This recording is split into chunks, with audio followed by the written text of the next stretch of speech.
창세기 26장 12절에서 33절 말씀까지 우리가 함께 생각합니다.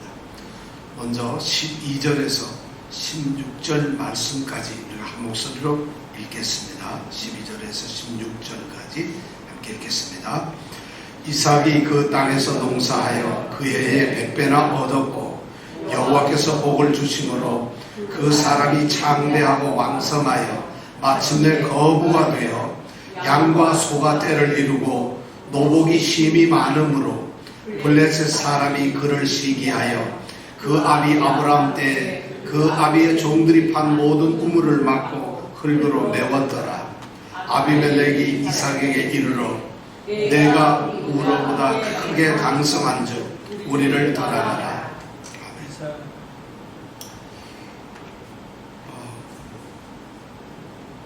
우리 이삭이 이제 부엘라엘로이를 떠나가지고 애굽을 가려고 그랄 땅에 들어갔죠. 왜냐하면 자기가 살고 있는 이 부엘라엘로이에 아주 심한 흉년이 들었어요. 그러니까 그것을 피하기 위해서 곡창지대인 애굽을 가려고 한다 하는 것을 우리가 알게 되었죠. 지금 사실 이 이삭에게는 위기가 왔다는 것이죠. 사랑하는 아내를 얻고 행복을 누리면서 삽니다. 그리고 아브라함이 물려주는 그 엄청난 부를 가지고 상속을 가지고 어쩌면 이 땅에서 더 이상 소망할 것이 없는 아주 그런 축복 속에 삽니다. 그런데 그 땅에 흉년이 든 겁니다. 그래서 이삭은 이제 그 자신의 종과 모든 양과 소떼를 다 이끌고 어디로 가느냐 애굽 향해서 가다가 그랄에 멈추었습니다. 그때 하나님께서 그랄에 나타나셨던 거죠. 바로 그랄에 하나님께서 나타나셔가지고 이삭에게 처음 나타난 것인데 이삭에게 말씀을 하시죠. 너는 애굽으로 가지 말고 내려가지 말고 내가 내게 지시하는 땅에 거하라. 그러면서 하나님이 이 땅에 만약 네가 유한다면은 내가 너와 함께 있고 복을 주시겠다 하는 약속을 하셨죠. 그래서 이삭은 하나님의 말씀대로 이 땅에 유하면 복을 주시겠다는 하나님의 약속을 믿고 이제 그날 땅에 머뭅니다. 축복이 올 줄로 알았는데 이삭에게는 위기가 다가옵니다. 뭐냐면 아내 리브가 때문에 두려움이 앞섭니다. 아름다운 아내 리브가 때문에 그날 사람들이 자기를 죽일까 두려워서 거짓말을 하죠. 뭐라고 거짓말을 했죠? 자기 누이 동생이라 아내를 누이 동생이라고 하는 것이죠. 그러다가 결국에는 반박이 되고 말이죠. 그리고 아비멜렉을 통해서 이방인을 통해서 그의 거짓이 탄로나고 거짓에 대한 아주 엄청난 모욕을 당합니다. 그리고 그 이방인의 손에 의해서 이제 보호를 받게 되는 것이죠. 이 사람과 그 아내를 범하는 자는 누구든지 죽이리라고 하는 그 아비멜렉의 명령을 통해서 살게 됩니다. 여기까지가 지난 11절의 이야기입니다. 이제 12절에 들어와서 드디어 하나님께서 이 땅에 유한다면은 내가 너와 함께해서 내게 복을 주시겠다는 그 엄청난 축복이 지금 내려집니다. 그 땅에 있었는데 리브가를 핑계 삼아서 거짓 때문에 위기가 왔지만 또 위기 뒤에는 이런 엄청난 축복이 왔습니다. 하나님께서는 그날 땅에 거한 이 이삭에게 약속대로 축복을 내리셨는데 오늘 말씀을 보니까 그 땅에서 바로 그 땅에서 그 해에 농사를 지었는데 하나님이 머물러 간 그 땅에서 그 해에 농사를 지었는데 거둔 것이 얼마 됐다고요? 얼마요? 100배. 그러면 밀나무를 하나를 심었으면 어떻게 되는 거예요? 작년보다 이때까지 했던 것보다 100배라니까 엄청난 이제 소득을 얻게 되었습니다. 엄청난 하나님의 축복이 나왔죠. 그뿐만 아니라 그 다음에 보니까 양과 소가 뭐를 이루었다? 떼를 이루었다. 떼를 이루었다는 것은 양과 소의 숫자를 한 마리, 두 마리, 세 마리, 네 마리 셀 수 있는 게 아니라 셀 수 없는 떼가 되었다는 것은 엄청난 축복을 받았어요. 그리고 노복이 노복이라는 건 뭐죠? 노복. 네? 늦게? 이 성경이 말하는 노복이 뭘까요? 노복. 노복. 내복 말고 노복. 노복이라는 것은 종을 말하죠. 자기 종을 말하죠. 노복. 그러니까 종은 두 개예요. 우리가 어떤 때는 노비 이렇게 말하기도 하죠. 노복 이러죠. 근데 이게 문자적으로 그대로 하면 한자로 노복은 남자 종을 노복이라고 하고 여자 종은 노비라고.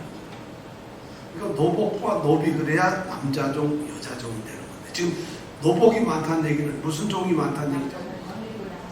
종들이 많다는 거예요. 무지무지하게 종이 많아졌다. 왜냐하면 일이 그렇게 부자가 됐어요. 이렇게 축복을 받았어요. 그런데 그 축복을 오늘 보니까 말씀을 뭐라고 얘기를 하는가 하면 보니까 13절에 보니까 그 사람이 창대하고 왕성하여 마침내 뭐가 되었다? 거부가 되었다. 여기서 창대, 왕성, 거부 엄청난 축복. 여러분 창대, 왕성, 거부 이 뜻을 알면 이게 무지무지한 의미가 있어요. 창대라고 하는 것은 거대하게 엄청나게 커졌다. 굉장히 크게 되었다. 근데 이게 창대예요.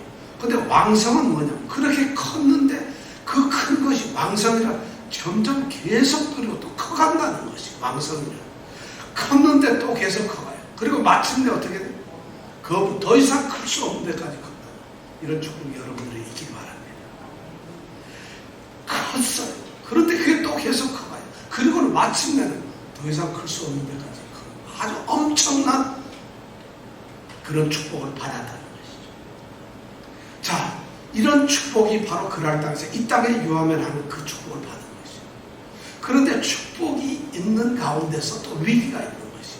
오늘 말씀해 보니까 그렇게 부자가 되니까 이 그랄 땅에 말씀이 좋으면 반드시 이렇게 사탄이 이렇게 역사를 하는 거예요. 뭔가 다른 것이 이렇게 지금 너무 제가 보기 그런 것 같지는 않고 거부가 되었다니까 축포를 터뜨린 것 같아요. 이렇게 막 이렇게 정말 축포를 터뜨리네. 하나님은 참 기묘막측하시네. 그러니까 그라를 다스리던 이 블레셋 사람들이 시기를 합니다. 하나님을 믿는 사람들이 예를 들어 잘되고 번창되면 세상은 시기를 해요. 교회가 흥왕되게 되면 사람들이 시기를 해요. 믿는 사람들이 뭘 잘하면 사람들이 반드시 겁는 이 시기란 말은 카나라고 하는 이 히브리 말인데 뜻이 원래 좋은 말이 아주 열정을 갖다. 열정을 갖는 것이 뭐가 나빠요? 블레셋 사람들이 거부가 된 이삭에게 열정을 가졌다. 뭐 나쁜 말이 아니잖아요. 근데 이 열정이 좋은 뜻으로 사용되면은 그런 말이 되는 거예요. 나쁜 뜻으로 사용되면 시기란 말이 되는데 그게 뭐냐? 나쁜 쪽으로 열정을 가져. 그러니까 시기 질투를 한다는 거죠. 시기 질투를 하니까 어떤 일을 하게 되느냐? 이 사람들이 두 가지 일을 합니다. 우선 아브라함 때에 팠던 그 우물, 아마 그 우물을 통해서 이삭이 양과 소를 먹였던 것 같아요. 아브라함이 그랄 땅에 자기 아버지가 그 땅에 살았었어요. 창세기 20장에 보면 21장에 이삭이 태어나는데 태어나기 전에 20장에 보면 아브라함이 그랄 땅에 살았어요. 거기서 똑같이 아내를 사라를 누이 동생이라 했다가 나중에 창피당하고 난 다음에 그들을 통해서 엄청난 거부가 되죠. 그때 아마 거기에서 우물을 팠던 것 같아요. 양과 소를 위해서. 바로 그 아브라함 때에 팠던 그 우물을 갖다가 이 블레셋 사람들이 시기를 해가지고 흙으로 다 덮어버렸어요. 우물을 덮어버렸어요. 그러면 그 양과 소가 때를 이루었는데 그리고 종들도 많고 사람도 많은데 이 사람이 어디서 살겠어요? 이 이스라엘 땅에서 어디서 살겠느냐는 겁니다. 그러니까 쉽게 얘기하면 그렇게 한 것은 너희들 나가라는 거죠. 이제 너희들 여기서 못 산다는 거죠. 그렇게만 한 게 아니라 그 다음에 마지막 절에 16절에 보니까 아비멜렉이 블레셋의 왕인 아비멜렉이 이삭에게 와가지고 네가 너무 잘 살아요. 우리보다 훨씬 강성하다는 얘기예요. 자신들도 그 땅에서 이미 털을 잡고 있는 왕국이 얼마나 잘 살아겠어요. 그런데 더 잘 사니까 우리를 떠나다. 이런 또 참 위기가 찾아옵니다. 오늘 12절에서 16절 말씀은 바로 축복과 위기가 함께 지금 공존하고 있는 이런 모습을 우리가 보게 됩니다. 이 축복의 근거가 어떻게 해서 이삭은 이런 큰 축복을 받게 되었을까요? 오늘 말씀을 가만히 보면은 우리가 이렇게 볼 수가 있어요. 12절에 보니까 여호와께서 어떻게 복을 주셨기 때문에 이삭이 이렇게 부자가 된 것은 바로 여호와께서 복을 주셨다. 이삭이 무슨 곡식을 잘 나누는 무슨 어떤 농부가 된 것도 아니고 기술이 좋은 것도 아니고 씨가 좋은 씨를 가진 것도 땅이 좋은 것도 아니에요. 지금 흉년이 들어서 내려가려다가 그날 땅에 먹고 있거든요. 그러니까 이삭은 농사를 그래도 잘해본 사람도 아니고 사실은 목축 없잖아요. 그런데 농사를 지었는데 백배를 했어요. 그것이 뭐냐? 여호와께서 복을 주셨다. 복을 주시는 분이 누구냐? 하나님이시라. 하나님만이 복을 주시는 복의 근원이고 하나님이 복의 주인이세요. 근데 우리 성도들이 복을 주시옵소서 누구한테 기도합니까? 누구한테 기도하죠? 하나님께 기도하죠. 왜냐하면 하나님이 복을 주시는 분이기 때문에 하나님이 만약 복을 주시는 분이 아니면 그 하나님께 복을 주세요. 그럼 하나님이 복을 주실 수가 없어요. 복을 주시는 분이 아니니까. 우리가 하나님께 기도하고 하나님께 외치는 이유는 하나님이 복을 주시는 거예요. 성경은 바로 여호와께서 복을 주심으로 이렇게 기록을 합니다. 곳곳에서. 이삭은 바로 축복을 받고 100배나 그가 곡식을 거둘 수 있었던 것은 여호와께서 복을 주셨기 때문에. 이것이 첫 번째 이유였고 두 번째 또 복을 받은 이유가 있어요. 뭐냐면 그 땅에서 농사했기 때문에. 그 땅에서. 여호와께서 하나님께서 이삭에게 말해서 이 땅에 유하면 복을 주시겠다. 그런데 이삭은 바로 그 땅에 머물러서 농사를 지었다. 순종이에요. 하나님이 복을 주시는 가장 귀한 그 도구가 뭐냐면 순종이에요. 하나님은 복을 주시는데 뻣뻣하게 거절하고 거부하고 교만하고 그렇게 소위 말해서 자신이 잘난 것처럼 이렇게 되는 사람에게는 그리고 하나님의 명령과 말씀을 지키지 않는 자에게는 시키는 대로 하지 않는 자에게는 복을 안 내리신다는 것입니다. 복을 받는 것은 하나님이 복의 주인이시다. 두 번째는 그 하나님 말씀에 순종한 사람이 복을 받는다는 것입니다. 이삭은 바로 그렇게 해서 복을 받았는데 그런데 그렇게 복을 받았으면 위기가 없어야 될 텐데 천년 만년 복으로 가야 될 텐데 하나님의 은혜 가운데 사는 성도들은 은혜 속에 있지만 또한 문제 속에 있습니다. 은혜와 문제, 축복과 위기는 항상 같이 있다는 거죠. 우리가 하나님의 은혜를 받았지만은 또한 영적인 싸움이 있다는 것이. 이것이 오늘 우리에게 들려주는 것이. 사실 약속한 하나님의 은혜가 지금 이삭에게 있어야만 하는데 그것만 있었던 게 아니라는 것이죠. 축복과 시기 질투 때문에 문제는 함께 공존을 하고 있다는 것입니다. 그런데 놀라운 것은 그러한 주변 사람들의 시기 질투, 주변 사람들의 공격, 주변 사람들의 그러한 위협 속에서도 하나님은 축복하신다. 하나님은 그런데도 축복을 하신다. 이것이 중요합니다. 위기만 있는 것이 아니라 그런 속에서도 하나님은 하나님의 말씀에 순종하는 하나님의 사람에게 축복을 하신다는 것입니다. 그리고 하나님의 축복 방법은 굉장히 놀랍습니다. 하나님은 하나님의 사람들이 어떤 환경 속에서 고통과 고난을 받을 때에 그 환경을, 그 상황을 바꿔주시기도 하시지만 어떤 경우에는 그 상황을 그대로 놔두고 우리를 바꿔버리십니다. 이것이 하나님의 축복의 방법입니다. 하나님은 우리는 그대로 놔두고 상황을 바꿔버리시거나 상황은 그대로 놔두고 우리를 바꾸십니다. 이게 무슨 말이냐면 우리의 믿음이 하나님으로 향한 우리의 생각과 우리의 믿음이 전혀 흔들리지 않을 때는 그럴 때는 우리를 바꿀 필요가 없으니 우리의 환경을 바꿔버리신다는 거죠. 그런데 우리의 믿음이 연약하면은 그 환경과 역경은 그대로 놔둔 상태에서 누구를 바꿀까요? 연약은 우리를 바꾸신다. 여러분 지금은 환경을 하나님이 바꾸시는 것 같아요? 여러분 자신을 바꾸시는 것 같아요? 여러분 어느 걸 지금 바꾸고 있어요? 난 두 개 다 아닌데요. 사실은 환경이 바꿔지는 것이 하나님의 큰 축복이죠. 나는 하나님이, 너는 내가 택한 정말 하나님이 보시기에 정말 귀한 하나님의 백성이라고 한다면 하나님은 그 백성의 앞길을 평탄하게 해주시고 모두 막아주세요. 그런데 그런 역경이 있는데 하나님은 역경을 안 바꿔주세요. 그럴 때 우리가 봐야 될 게 뭐냐면 내 자신을 돌아봐야 된다는 것입니다. 내게 변화되어야 될 것이, 바꿔야 될 것이, 내가 버려야 될 것, 달라져야 될 것이 어떤 것입니까? 하나님과 나와의 관계가 어디에 서 있는가, 이걸 봐야 된다는 것입니다. 이것이 하나님의 축복의 방법입니다.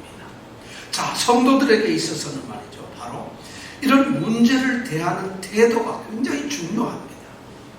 어떤 문제가 있을 때 어떻게 나가요? 근데 우리가 생각할 때 말이죠, 성도들이 제일 심각하게 생각하는 게 문제가 어떤 어려움이 생기면 나만 겪는 고난이라고 생각을 합니다. 왜 나만 하나님 고통을 주십니까? 왜 내게 이렇게 힘든 고통을 주느냐고 우리는 생각을 합니다. 고난은 말이죠, 오늘날 우리에게 주어진 문제는 우리에게만 오늘날 있는 문제가 아니라 어제도 우리의 조상들에게 역사 속에서도 그대로 있었던 문제라는 것이, 성경을 읽어보면 말이죠, 문제가 오늘날만 특별한 문제, 요즘에만 생겼던 문제가 있는 것이 아닙니다. 요즘에 우리 기독교의 가장 큰 기독교가 그보다 더한 잘못을 지금 저지르고 있고 하나님 앞에 옳지 않음에도 불구하고 이구동성으로 떠드는 게 뭐예요? 동성애 문제, 개인화 이런 문제 떠들고 있어요. 개인 문제는 오늘날에 있었던 문제가 아니에요. 이미 창세기에 때서부터 그게 소돔 고모라 성은 완전히 그런 성이었어요.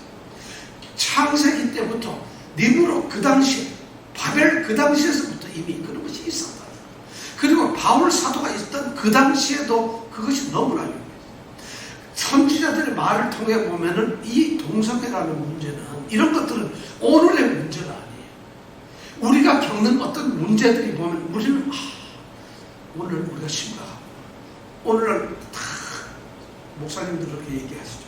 오늘 말세 지말이라서 가장 사탄이 극악무도하게 가장 발악을 하는 것, 천만의 말씀이에요. 사단은요 언제나 극악무도했어요. 어느 날은 좀 얌전했다가 어느 날은 극악무도해지는 게 아니라 항상 악해요. 사탄은 항상 사탄은 넘어뜨리려고요.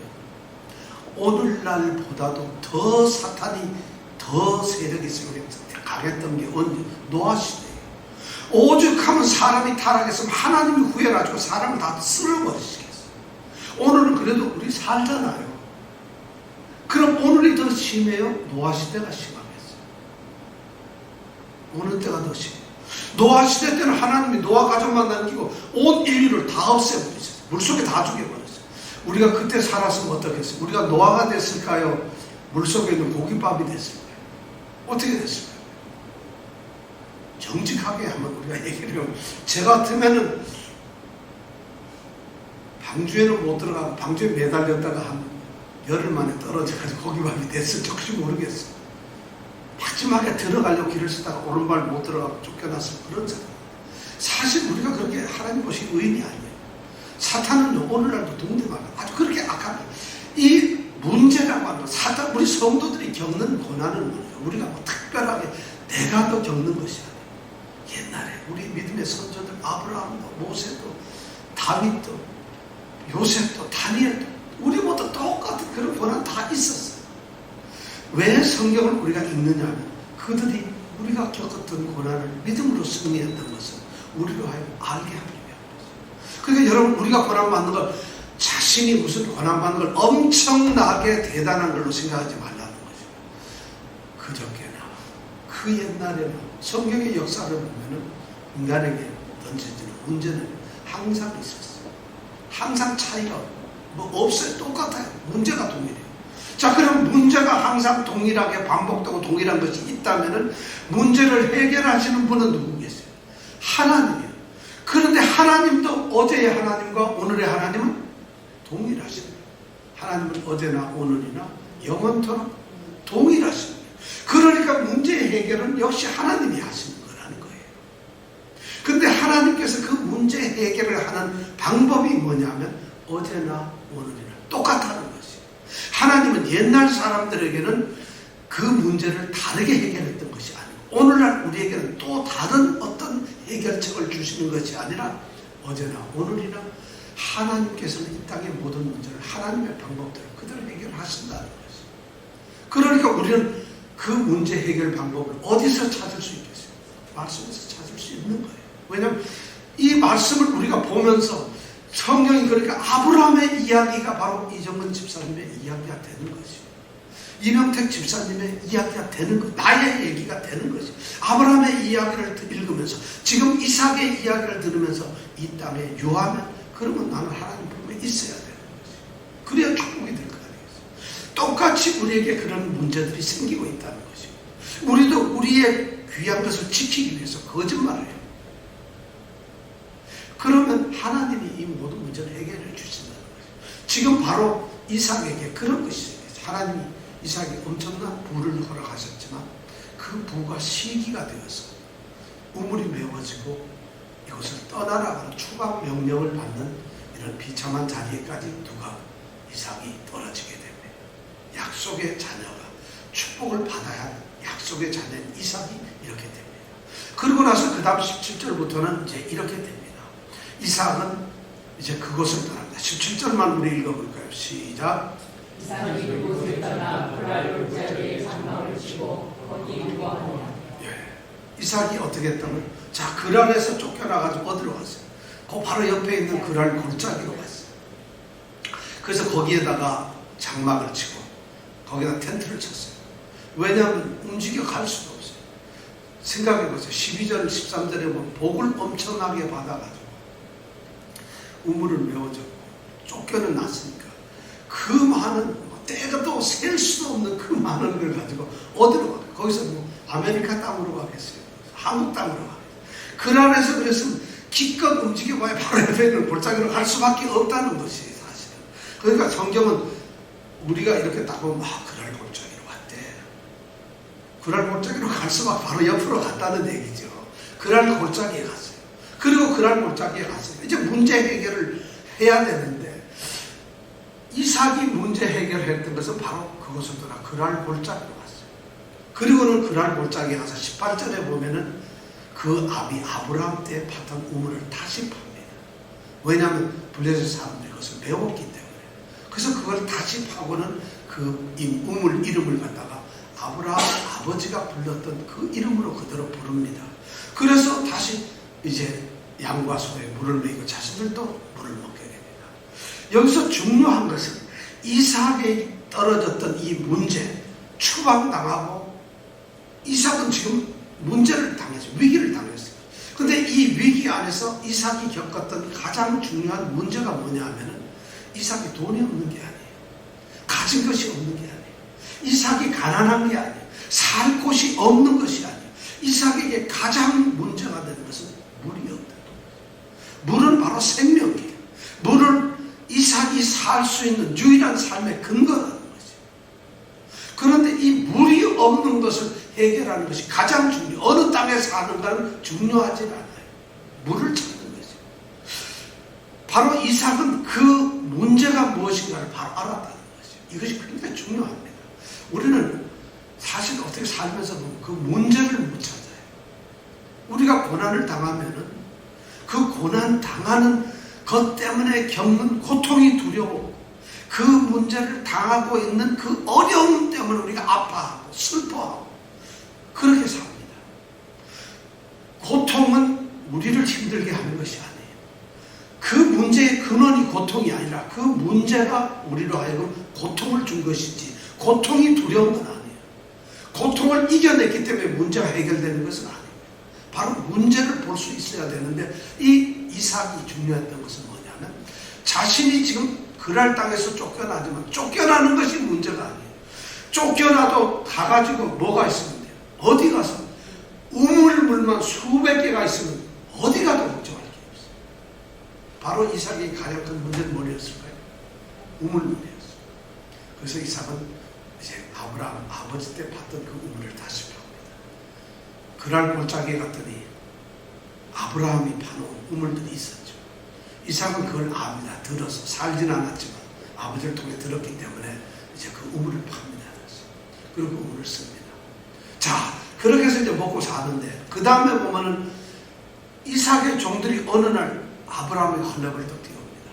자신들이 셈의 근원을 찾았다 하면서 셈을 찾았다는 거죠. 뭐냐면 자기네들이 이제 또 그 아브라함의 우물 말고도 다른 우물을 팠는데 셈의 근원을 찾았다. 이게 무슨 말이냐면 다른 우물은 웅덩이가 물이 이렇게 고여있는 우물입니다. 흘러가는 우물인데 이 셈의 근원은 물이 솟아오르는, 그러니까 영원히 마르지 않을 것 같은 그런 샘물을 찾았다는 것이에요.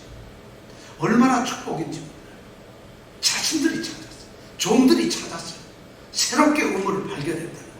그러니까 그 우물물이 안에서 팍팍 솟아오고 막 샘물이 콸콸 솟아오니까 이것보다 좋은 우물이 없어요. 축복 중에 축복인 줄 알았어요. 그런데 그것을 보고 있던 블레셋 사람들이 나타납니다. 그리고 그날 사람들이 이 우물은 우리 것이라는 거예요. 이건 우리 땅이니까 우리 거라는 거죠. 그러니까 뺏기게 되죠. 그래서 그 우물 이름을 뭐라 그랬다고 그랬죠? 20절에 보면 그 우물을 뭐라 그랬다고 그랬죠? 이름을? 예? 그 우물 이름을? 에색이 무슨 말일까요? 에색이란 말은 고유에 보면 다툼이라고 해요. 우물 이름을 다툼. 왜냐면 그 사람들하고 다투었다. 그래, 아니 뺏기니까 아마 이삭이 그렇게 이름을 지었던 것 같아요. 이 다툼이라는 게 강제로 강탈당했다 이런 말이에요. 이렇게 좋은 걸. 그러니까 이삭이 좀 실망을 했겠죠. 그 다음에 조금 더 옮겨가지고 다시 우물을 팠어요.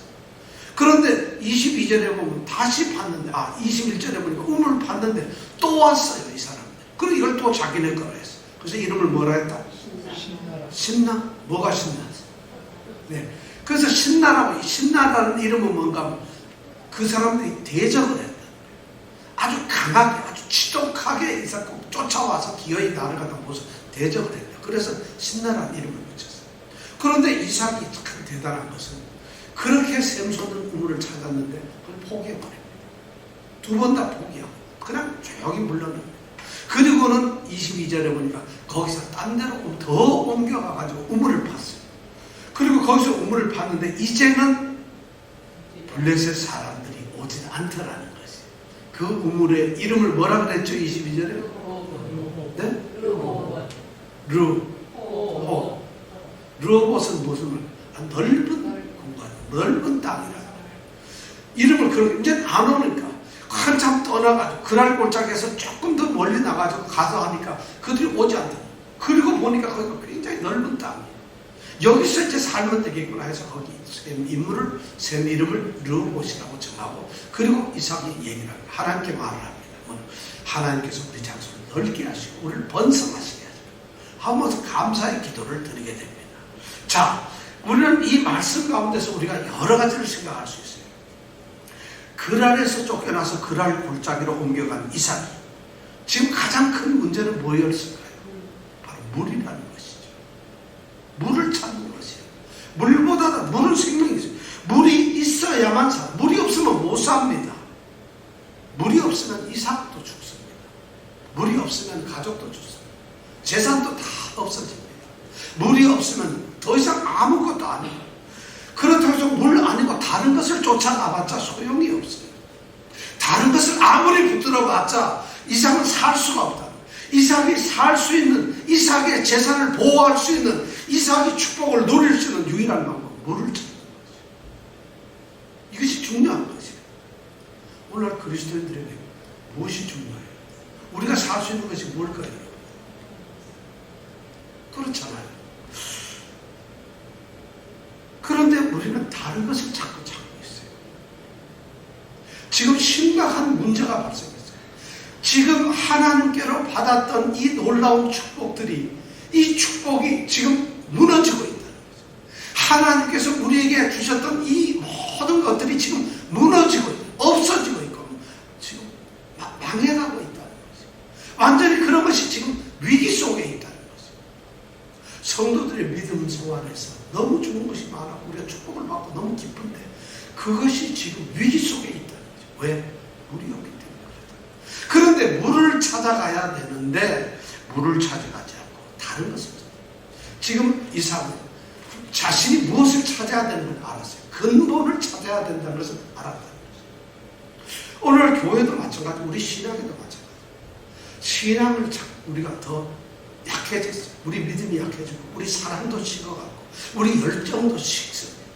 우리가 참 그렇게 갈등. 저는 그런 신앙생활에서 항상 무슨 뭐 사랑이 늘 넘쳐나는 사람, 그리고 늘 기도가 충만한 사람, 늘 성령에 붙들림 받은 사람, 늘 무슨 어떤 뭐 이런 은혜 속에 사는 사람, 이런 사람들이 사실 쉽지 않아요.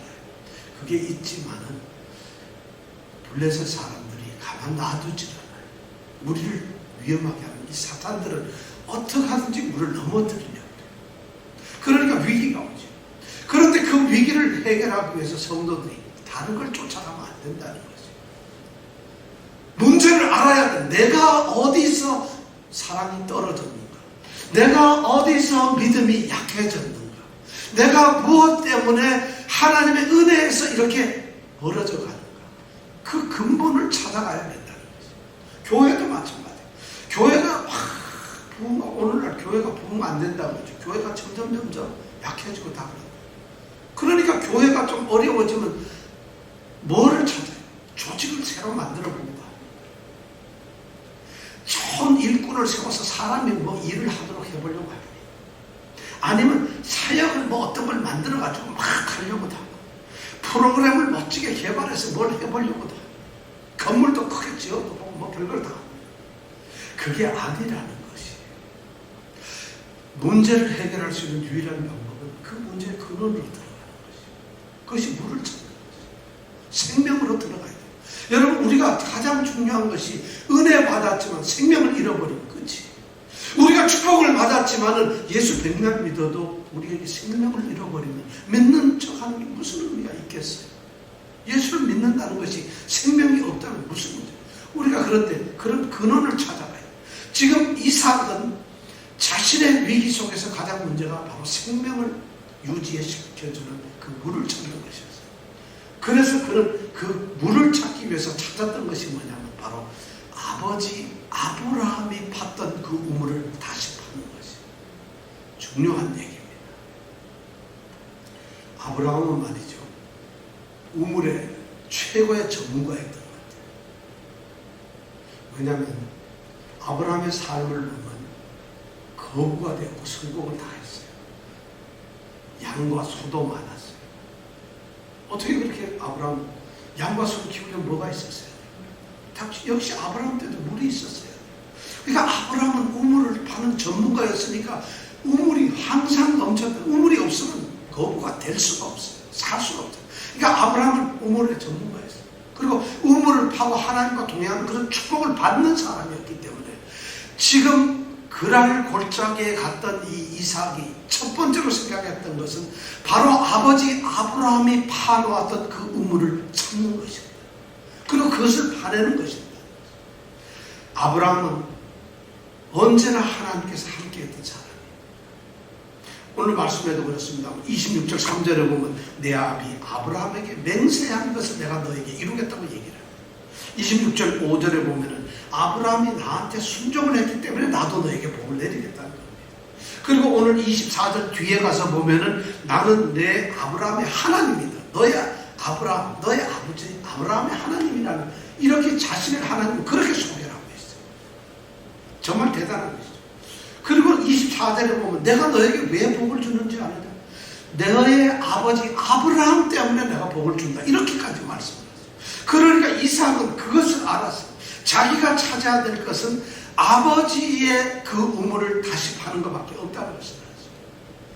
다른 우물 전문가를 찾아가지고 다른 우물을 파서는 안 됩니다. 그래봐야 그게 에셀이 되고 그것이 뭐 신나가 되고 마는 것이죠. 그러니까 이삭이 할 할 수 있는 건 다른 우물 전문가를 찾는 것도 아니고 새로운 우물 자리를 찾아가서 야 여기가 우물이 있겠구나. 지금 그럴 시간도 없고 그것은 본질이 아니에요. 그렇게 찾아가도 될 문제가 아니라는 거죠. 물을 찾는데 아버지의 물을 아버지의 성 아브라함이 봤던 우물. 그렇다고 해서 그 우물을 파는 새로운 기술 드릴 무슨 굴착기를 가지고 하는 것이 아니에요. 그 아버지가 파놓았던 우물을 파내면 되는 거죠. 다시 찾는 거예요. 우리의 신앙 회복이 바로 그겁니다. 우리가 바로 진리 속으로 들어가요. 복음 속으로 들어가요. 말씀 속으로 들어가야 돼요.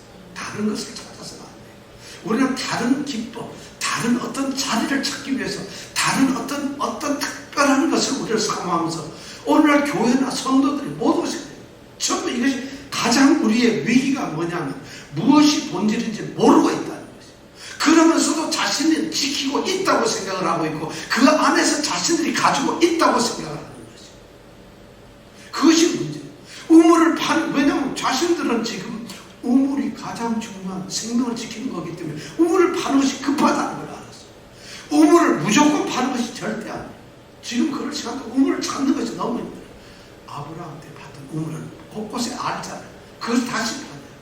그 옛 것으로 우리에게 드렸던 하나님의 그 본래의 보스로 우리가 돌아가는 것이 봐야 된다. 오늘 이것이 너무 중요하다. 바로 이사는 18절에서 바로 그 일을 하고 있어요. 자, 18절을 우리가 같이 한번 읽어보겠습니다. 시작.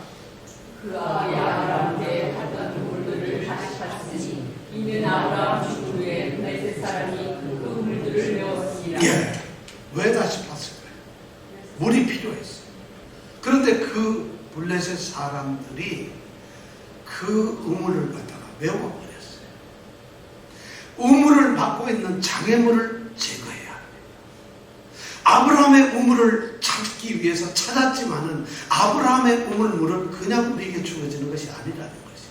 그걸 다시 파야 돼요. 다시 파려면 우물을 메웠던 그 장애물들을 거두어내야 돼요. 없애버려야 돼요. 아니야, 돌로도 막았을 거예요.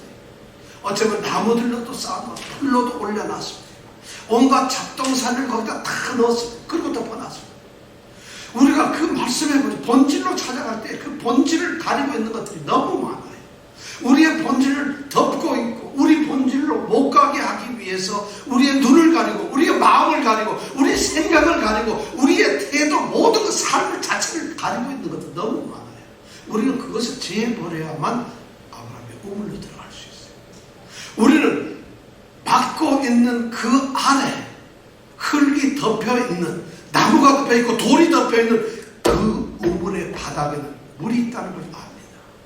보이지 않지만 물은 있어요. 보이지 않지만 그 물을 우리가 얻는다면 마실 수가 있어요. 그 물을 마실 수 있는 물이고 그것이 거기 있다는 것을 알아요. 그렇다면 우리는 그 우물물을 막고 있는 장애물을 걷어내야 돼요. 우리를 가로막고 있는 것들이 뭘까요? 어쩌면 우리는 핑계들이 많죠. 이것 때문에 저것 때문에 나는 일이 바빠요. 뭐 어떻게 왜 이래 바쁜지 난 너무 피곤해요. 그래도 오늘 꼭 이 일이 너무 해야 될 일이에요. 내가 사람을 만나야 되거든. 나는 왠지 모르게 잘 믿어지지가 않아요. 우리에게 핑계가 많아요. 사실은 믿는 사람들에게 이삭대로 핑계가 많았을 거예요. 야, 아브라함 우물을 갖다 보니 없으면 어떡하냐. 돌도 있고 한데 거기에 이놈들이 막아놓기 위해서 얼마나 꽁꽁도 막았겠네요. 차라리 딴 데 파는 게 나아. 이랬을 수도 있어요. 그러나 그것은 아니라 찾아야 될 것을 찾아야 되고 가야 될 것을 가야 돼요. 그러니까 결국에는 그 안에 우물물이 있고 생수가 흐른다는 걸 안다면은 막고 있는 것을 걷어내는 수밖에 없어요. 여러분들에게 무엇이 가로막고 있어요? 여러분들 장애물이 뭡니까? 여러분의 돌덩이들이 뭐예요? 나뭇가지가 뭐예요? 우리는 그런 것들 엄청난 잡동사니들이 우리를 가로막고 있어요. 그래도 우리는 이걸 아무렇지도 않게 생각합니다. 지금 다시 우물을 팠다고 돼 있어요. 다시 판다는 얘기는 그것을 제해야 된다는 것이에요. 그것을 제하지 않으면 우물물을 마실 수가 없어요. 얻을 수가 없어요. 우물물을 마시지 않으면 살 수가 없어요. 그러니까 우리는 작물을 제거할 수밖에 없어요. 그래서 작물을 제거했어요. 그리고 우물물을 얻었어요. 그리고 마시면 살겠죠. 그러니까 이 이삭이 그런 축복을 드디어 다시 파가지고 물을 얻게 됐어요. 그러면 살게 되죠. 그러니까 18절의 마지막에 보면 뭐라고 그랬어요? 이삭이 시작. 이삭이 그 우물들의 이름을 그 아비의 이르던 이름으로 부르라.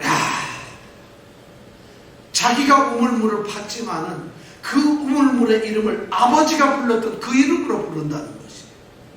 이것이 얼마나 중요한지 몰라요. 이름을 바꾸지 않았어요. 그 우물을 다르게 말하지 않았어요. 그 우물을 바꾸지 않았다는 것이에요. 그 우물에 뭐 어떤 걸 더하지도 빼지도 않았어요.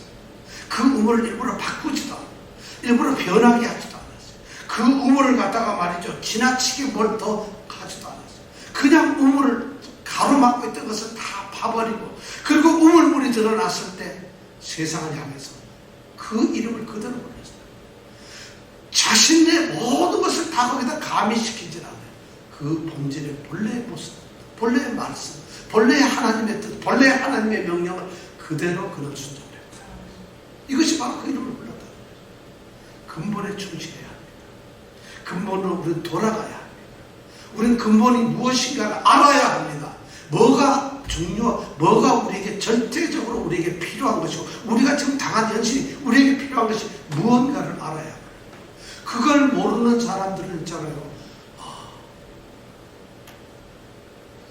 교회는 나오는데 왜 교회에 나오는 거예요?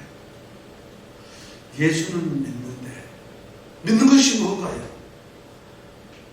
예수는 믿어 구원은 받는데 구원이 뭔가요? 구원을 받았어요. 어떻게 살아야 되는 건가요?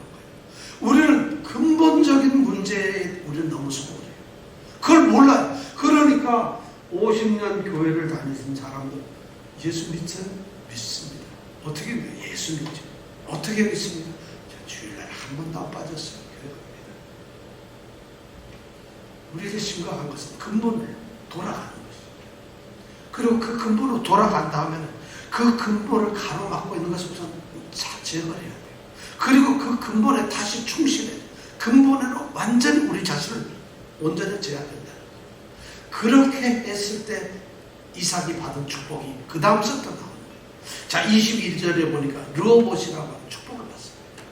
자기가 우물을 팔 때는 그랬지만 드디어 그 자기 종들이 팠던 우물물이 에셀이 되고 신나가 되었지만 그것을 떠나고 나니까 오히려 이제는 아브라함의 우물물만 사용하면서 그것을 떠나니까 하나님께서 다른 축복을 주셨어요. 그리고 르호봇이라고 하는 더 넓은 번성의 축복을 줬어요. 그리고 23절부터 34절까지는 그때부터 하나님이 축복을 주시는데 23절에 보면 위대한 하나님의 축복이 나옵니다. 그게 뭘까요?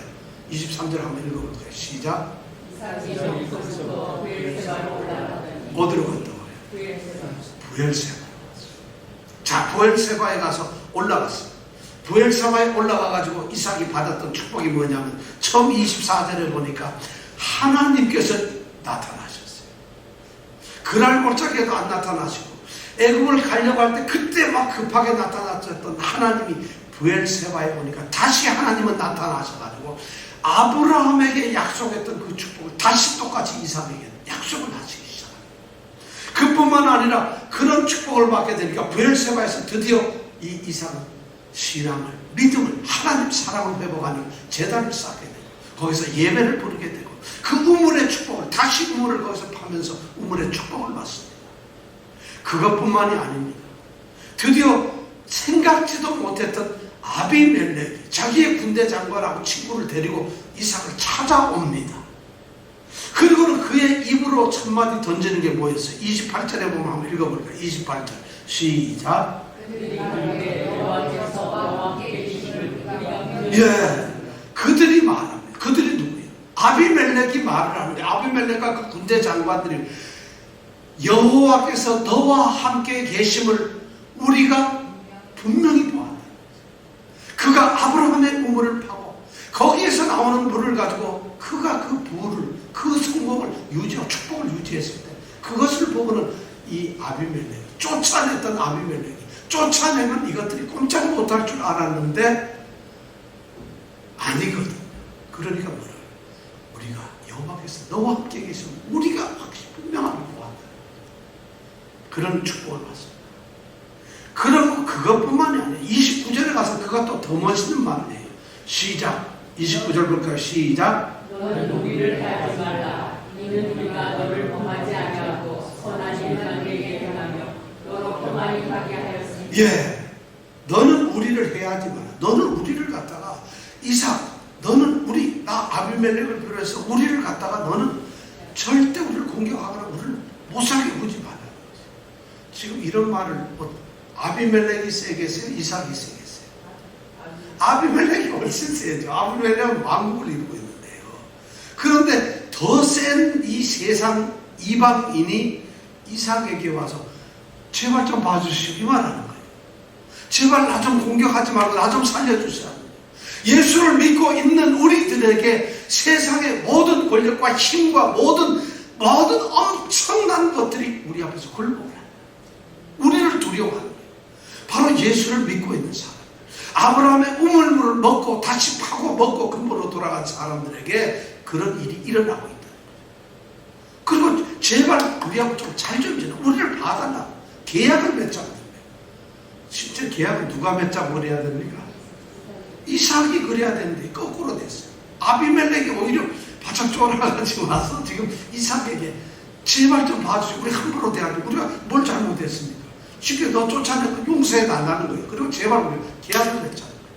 그리고는 29절 그 뒤에 제일 마지막에 뭐라고 그랬어요? 이제 시작. 이제 너는 여호와께 복을 받았다. 자, 엄청난 그 사람들 눈에 비쳤던 이삭은 누굴까요? 여호와께 복을 받은 자. 세상이 말이죠. 아비멜렉이, 빌 게이츠가 우리 이병택 집사님을 보고 여호와께 복을 받은 자다 이 말을 한다는 것이에요. 누구와 그런 말을 한다? 예수를 믿었던 이삭, 아브라함의 우물물을 파고 걸었던 이 이삭을 향해서 세상의 아비멜렉이 이삭을 보고 그런 얘기, 너는 여호와께 복을 받은 자다 이런 말을 해요. 자, 그리고는 새 우물을 얻었습니다. 그리고 계약을 체결했죠. 그리고 나서는 이 이삭이 종들이 즉 그 브엘세바에서 우물을 팍 팝니다. 우물을 파니까 이제 다시 이 약속의 땅 브엘세바로 오고 나니까 하나님께서 복을 내렸어요. 그러니까 우물을 파면 파는 대로 막 우물이 생깁니다. 그러면 판 그 우물의 이름을 이삭이 뭐라고 부르냐? 세바라고 부릅니다. 브엘이란 말은 우물이란 말이에요. 그러니까 세바, 우물을 세바라고 했으면 그 우물 이름이 뭐겠어요? 브엘세바가 되겠죠. 우물이란 말은 브엘이란 말이에요. 그런데 그 우물의 이름을 세바라고 했으면 이 우물은 이름이 뭐가 되겠어요? 브엘세바가 되는 거죠. 브엘세바. 이런 브엘세바죠. 바로 브엘세바가 여기 어디예요? 아브라함이 살던 곳이에요.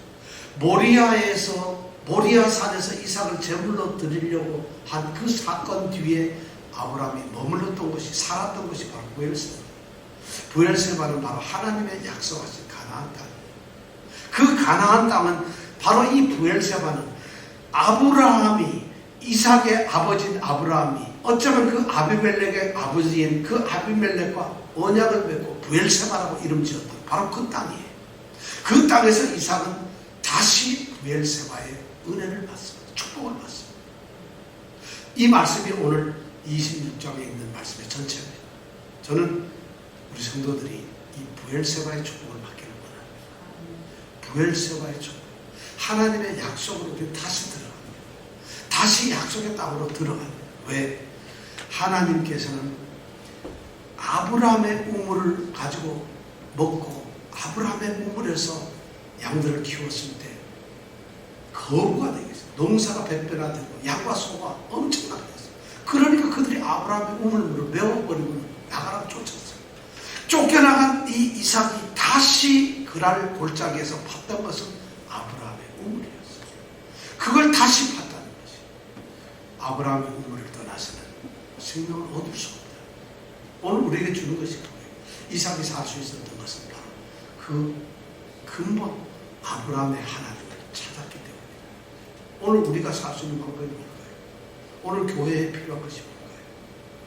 우리 성도들에게 지금 가장 중요한 게 뭘까요? 바로 아브라함의 우물을 파는 거 아니겠어요?